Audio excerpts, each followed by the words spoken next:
지금 여러분이 인간관계로 인해 고통받는다면 탈무드의 지혜가 도움이 될 거라 생각합니다. 첫 번째, 아무리 친한 벗이라도 너무 가까이 하지 말라. 친구는 석탄과 같다. 친구는 불타고 있는 석탄이다.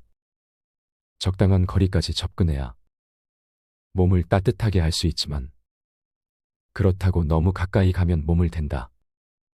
인간은 인간을 혼자서 모두 독차지하려고 해서는 안 된다. 두 번째, 애매한 친구보다는 차라리 분명한 적이 낫다.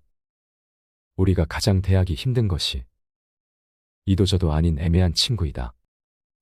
진정한 친구인가 아니면 적인가를 도무지 구별할 수 없는 사람은 상대하기 곤란하다. 인간은 친구를 만나면 누구나 속마음을 털어놓게 된다. 그런데 그 친구가 적인 것을 분명히 알고 있으면 그 적이 자기에게 요구하는 것과 요구하지 않는 것을 확실하게 알 수 있다. 그러므로 상대와 사귈 때 애매모호한 자세로 친구인 양하는 것은 비겁한 짓이다. 그것보다는 차라리 확실한 적이 낫다. 세 번째, 어떤 사람이고 가까워지면 작아지게 된다. 사람이 물가에 서서 물속을 들여다보면 처음엔 자기 모습이 크게 보인다. 그러나 차츰 허리를 굽혀서 보면 모습은 점점 작아져 보인다. 어떤 인간이라도 가까워지면 작아지기 마련이다. 왕이고 독재이고 알고 보면 보통 사람과 다를 것이 없다. 자신을 남과 비교하였을 때 작아 보이는 것은 자기를 잘 알고 있기 때문이리라. 네 번째, 해로운 영향을 끼치는 친구를 피하라. 늙은이가 젊은 아내를 맞으면 늙은 이는 젊어지고 아내는 늙는다. 인간은 같이 생활하는 사람의 영향을 받는다.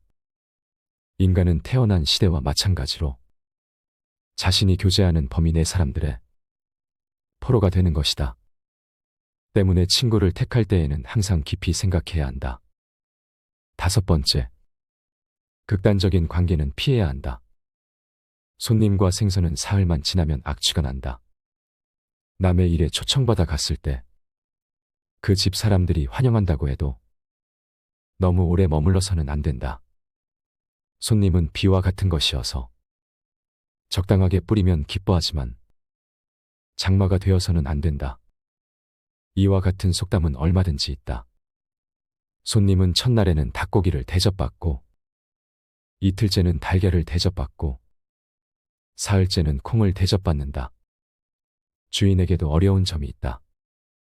찾아오는 손님에게 문을 열어주는 것은 쉬우나 돌아가 주었으면 하는 마음으로 문을 열기는 쉽지 않다. 그러는 사이에 그 집사람들의 표정이 시계를 대신하게 된다. 그러나 너무 일찍 돌아가게 해서도 안 된다. 그래서 중용의 자세가 필요한 것이다. 무엇이든 극단적인 것은 피해야 한다. 여섯 번째, 평판이 나쁜 친구는 꺼려라.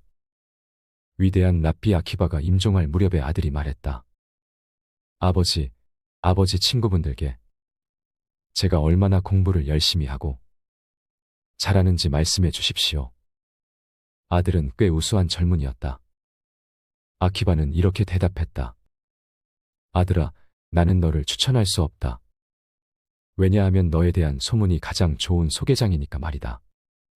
평판이란 것은 수천 장의 소개장을 이 세상에 뿌리는 것과 같다. 그리고 업적을 소문만큼 웅변적으로 말해주는 것도 없다. 그 소리는 넓고 높게 퍼지는 것이다. 일곱 번째, 다툼이 끊이지 않는 친구를 멀리하라. 밀가루 장수와 굴뚝 청소부가 싸움을 하면 밀가루 장수는 검어지고 굴뚝 청소부는 희어진다. 현명한 사람은 싸움을 하지 않는다. 인생을 살아가는 데 있어서 가장 큰 재산은 친구이다. 인간은 누구나 일생을 통해서 만날 수 있는 사람의 수가 한정되어 있다. 싸움은 자신의 재산을 줄이는 가장 빠른 방법이다. 싸움은 결코 서로에게 득이 되는 것이 없다.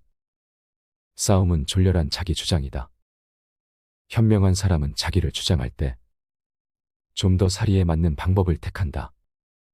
감정에 끌리어 자기를 주장하려고 할 때 비로소 싸움이 일어난다. 지혜로서 상대방을 설득하려는 자는 감정을 나타내 보이지 않는다. 이쪽에서 감정을 내보이면 상대방도 감정으로 맞서게 되기 때문이다. 현명한 사람은 상대방의 감정적으로 될지라도 자신은 감정을 눌러버린다. 8번째, 자신의 잘못을 인정하지 않는 친구를 멀리하라. 화해를 하려고 할 때 한쪽만이 잘못을 인정하는 경우가 간혹 있다. 그러나 이렇게 해서는 진정한 의미의 화해가 이루어지기 어렵다. 왜냐하면 타협으로부터 화해가 이루어지는 것이므로 양쪽이 모두 자신들의 잘못을 시인하여 대립 관계에서 벗어나 대등 관계로 바뀌어져야 하기 때문이다. 그러므로 싸움을 한 사람은 스스로의 잘못을 인정해야 한다. 설령 자기에게 잘못이 없다고 해도 무엇인가를 찾으려 노력해야 한다. 이것이 화해의 원칙인 것이다. 한쪽의 잘못만을 인정한 상태로 화해가 이루어진다면 그것은 결국 그 한쪽의 잘못을 일방적으로 비난하는 결과가 되기 때문이다. 이것으로는 진정한 화해가 이루어지지 않는다. 서로가 잘못을 인정하고 그것을 비는 것이 가장 좋은 화해의 방법이다. 9번째, 함부로 비판하는 친구를 멀리하라. 낯선 사람의 100마디의 모략보다도 친구 한마디의 말이 깊은 상처를 남긴다. 인간 사회는 많은 사람들로 이루어진다. 그 많은 사람들을 이리저리 나누어 생각해보면 자기의 사회는 결국 주변의 친구들에 의해 이루어져 있음을 알 수 있다. 또한 그들에 의해서 지탱되고 있음도 알 수 있다. 그런데 만일 인간에게 친한 친구가 없다면 아마 인간은 사회를 살아나갈 자신을 잃어버리고 말 것이다.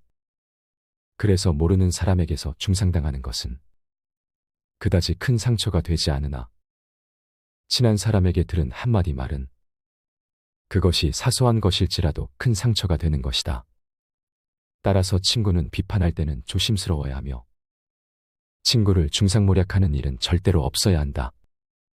만일 조심성 없이 지나치게 비판하거나 중상하면 그것은 스스로 자기의 사회를 파괴하는 꼴이 된다. 이런 친구는 하루빨리 관계를 끊어야 한다. 10번째, 자기중심적인 사람은 피해야 한다. 자기 자신에 대해 웃을 수 있는 사람은 결코 남의 웃음을 사지 않는다. 자기 자신에 대해 웃을 수 있다는 것은 스스로를 객관화할 수 있다는 것이다. 말하자면 자신을 외부로부터 냉정한 눈길로 살필 수 있는 것이다. 즉, 자기 자신이 우스꽝스럽다는 것을 스스로가 잘 알고 있는 셈이 된다. 자기 중심적인 사람은 자기 자신을 남과 같이 냉정한 입장에서 바라보지를 못한다. 밖을 보는 눈은 있어도 안을 볼 수 있는 눈은 없는 것이다. 이런 사람은 남을 보고는 웃어도 남이 자기를 보고 웃으면 화를 낸다. 자기의 어디가 우스운지를 모른다. 자신의 우스꽝스러운 점을 아는 사람은 그것을 고칠 수 있고 또한 남에게 웃음을 사더라도 너그럽게 받아들인다. 사람은 누구나 웃음의 대상이 될 수 있으며 그 대상은 즐거운 것이다. 웃는 것은 여유이다. 그리고 자신에 대해 여유를 가질 수 있는 사람은 자신을 궁지에 몰아넣는 일은 하지 않는다. 자신에 대해 웃을 수 있는 사람은 타인에 대해 웃을 때도 점잖다. 그러므로 다른 사람에 대해 웃었다고 해도 그로 인해 그 사람에게 상처를 주지 않는다. 뿐만 아니라 자기를 철저하게 궁지로 몰아넣지도 않는다. 탈무드의 인간관계 10계명이 여러분의 인간관계와 지혜에 도움이 되길 바랍니다. 감사합니다. 지혜의 숲이었습니다.